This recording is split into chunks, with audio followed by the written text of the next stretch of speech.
Good morning, students. Today we are going to study first lesson of Democratic Politics, class 10th. The name of the lesson is Power Sharing. In class 9th, you have studied much about democracy, and in class 10th, this journey will continue. In first chapter, we will study why power sharing is required, an essential element of democracy, with the help of two stories, one from a European country, Belgium, and other from an Asian country, Sri Lanka. We will start with the story from Belgium. Belgium is a European country and it shares its borders with Germany, France, Netherlands, Luxembourg, and it's a very small country. It's as small as Haryana, one of the Indian states. And its population is also very less, almost 1 crore. But its ethnic composition is very complex. Ethnic means related to culture. When people share same culture and generally speak same language, they belong to same ethnic group. Now, let's discuss what is the ethnic composition of Belgium. Of the total population of Belgium, 59% people speak Dutch language and they live in Flemish region. 40% people speak French and they live in Wallonia region. 1% people speak German. That means in overall, Dutch speaking people are in majority and French speaking and German speaking people are in minority. But when we come to the capital of Belgium, that is Brussels, we find a different composition. 80% people speak French and 20% people speak Dutch. So here in the capital, majority people speak French and 20% people speak Dutch. In overall, Dutch people are in majority, but in the capital, French people are in majority. Problem was that French, the minorities were more educated, more rich, and with the result, they were more powerful. And Dutch speaking, those who were in majority were given less opportunity for education, they were economically less developed, so they resented because comparatively minority, the French people were better well off. So there was lots of conflict between these communities during 1950s and 60s. Now let's come to the other country, Sri Lanka. It's an Asian country and it became independent in 1948. And it is a diverse country. And if we go to the ethnic composition of Sri Lanka, we find that 74% people speak Sinhala language, 18% people speak Tamil language, and when it comes to religion, that most of the Sinhala people follow Buddhism and Tamil people follow Hinduism or Islam, and 7% people almost follow Christianity. So this is the complex ethnic composition of Sri Lanka. Problem was that, as you can see, Sinhala are in majority.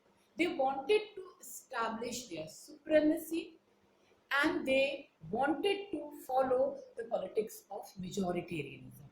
Majoritarianism is a system in which majority feel as they are more in number, they should dominate, they should control politics by ignoring interest, needs, requirement of minorities. So what happened in Sri Lanka, that majority Sinhala speaker wanted to dominate Tamils, and in order to do so, first step taken was that Sinhala was declared as the official language of Sri Lanka through an act which was passed in the year 1956. Now, it means Tamil language was totally ignored. Singla was given more importance, Tamil language was ignored. Another thing what was done in Sri Lanka, that most of the job opportunities and educational opportunities were offered to majority Sinhala people, and here Tamils were again discriminated. Another thing, that Buddhism was fostered, Buddhism was preferred, with the result other religions like Hinduism, Islam and Christianism were ignored. Due to this situation, Tamil people who were in minority started feeling alienated, started feeling ignored. They were of the view that none of the major political parties of Sri Lanka were at all interested in looking into the interest, needs, requirement of minority Tamils. They found that even government was not sensitive to the needs, requirement, demands of Tamils, and it gave rise to lots of conflict between these two communities. Tamil started many movements, and they kept on demanding government for given status to Tamil, to status of official language. When government ignored, they started demanding separate state, separate Elam. And at that time, there was lots of violence, and with the result, it gave rise to civil war-like conditions, and which caused lots of damage to Sri Lankan politics, Sri Lankan culture, Sri Lankan economy. So you can see that Sri Lanka, that Sri Lanka was still a democratic country, and at that time also it was a democratic country. But majority wanted to establish its supremacy, with the result ignored minority, and government was not at all sensitive to the needs, demands, requirements of minorities, with the result very grave, serious condition started prevailing that time. I have told you something about Belgium. I think you still remember. Almost similar type of problem was there, that there was diverse ethnic composition, and obviously due to this there was conflicts between communities also. But here the government dealt this situation in entirely different manner. Government wanted that all these ethnic groups should live peacefully, should coexist, and for this reason they amended constitution for 4 times.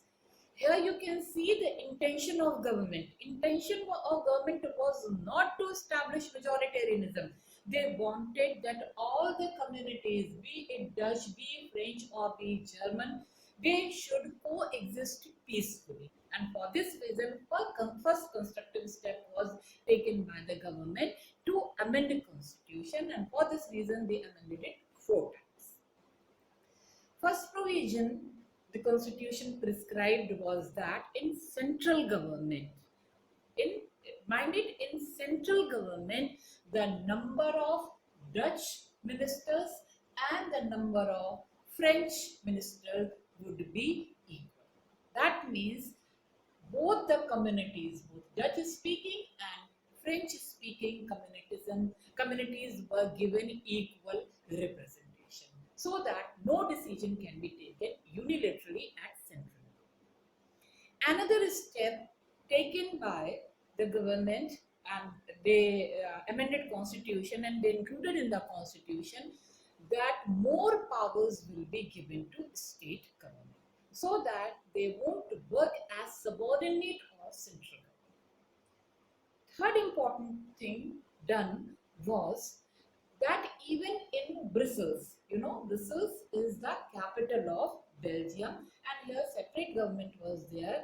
Again, equal number of ministers were there from both the communities so that no unilateral decision can be taken. With the result, equal representation was given to both the communities at central level and at state level. And the fourth and the most unique feature which was introduced was formation of a community government.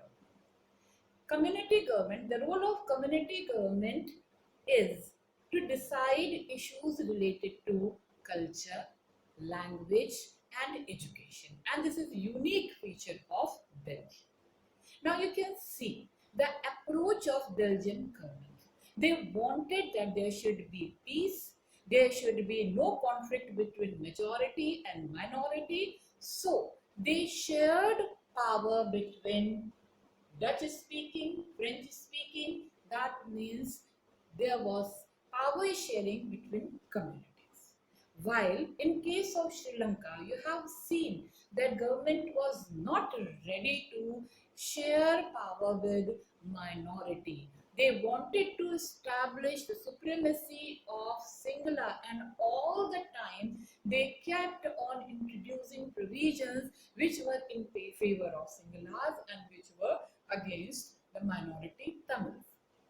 The intention of Sri Lankan government was not to share power with minorities, which gave rise to civil war and caused lots of destruction in Sri Lanka.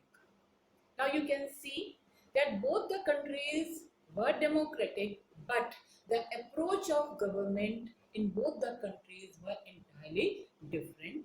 In Belgium, there was provision of power sharing, and in Sri Lanka, the government did not intend to share power with the minorities.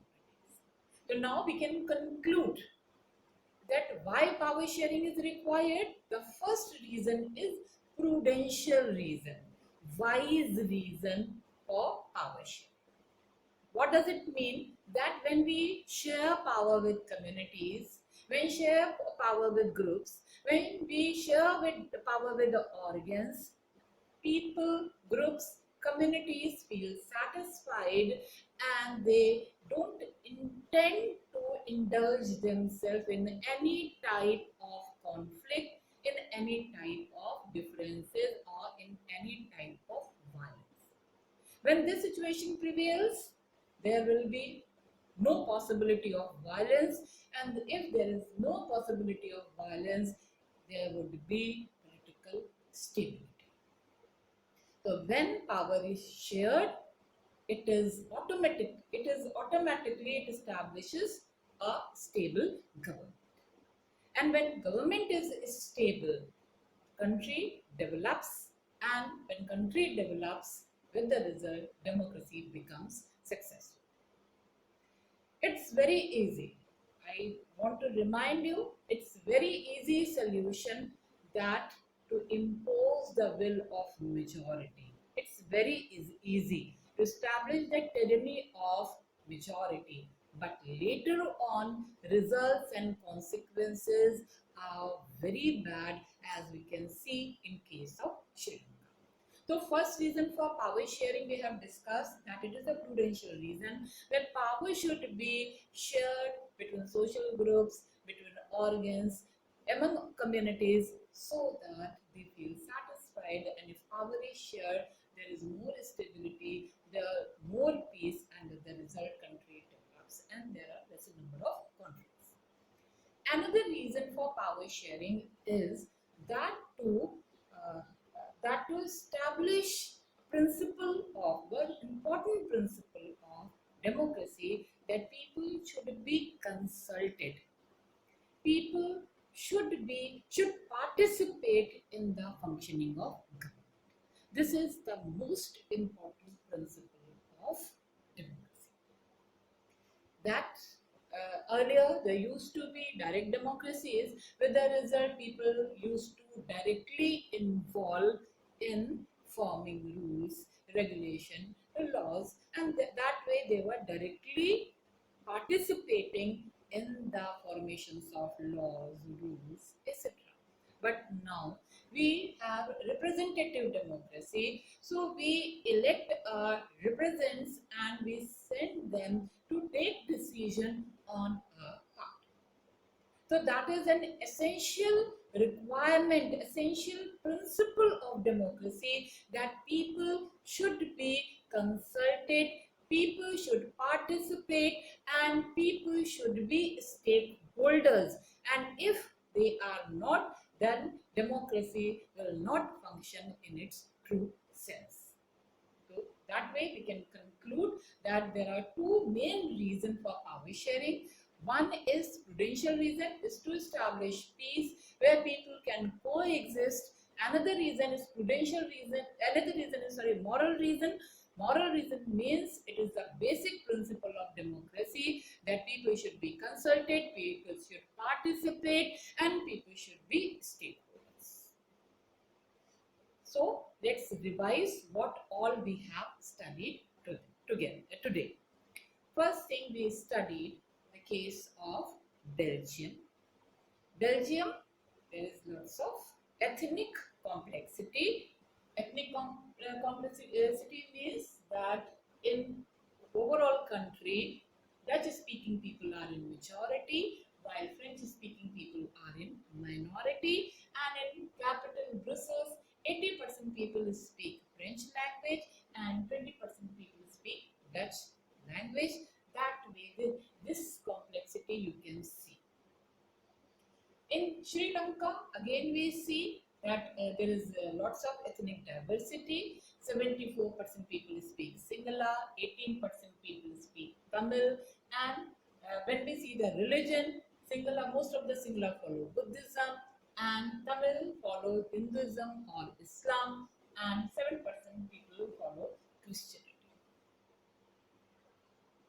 Due to this complexity, due to this diversity, both the countries faced conflicts, but in both the countries, government reacted in different manner.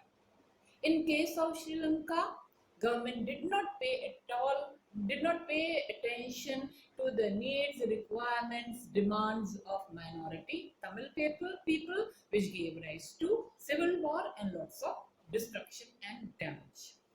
While in Belgium, government took constructive measures so that all these communities can live together happily and peacefully, and for this reason they amended constitution and included various provisions for giving equal representation to both the communities so that their differences can be accommodated peacefully. Along with it, no community should feel that they are dominated by any other community.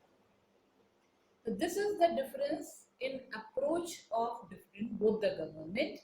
So, and after that we discussed why power sharing is required. First, power sharing is required to establish peace, to establish political stability, and it can be brought when power is shared among different organs, among different social groups, among communities. And another reason for power sharing is the moral reason. Moral reason means that it is the basic principle of democracy that power should be shared with people. People should be consulted. People should participate in the working of government.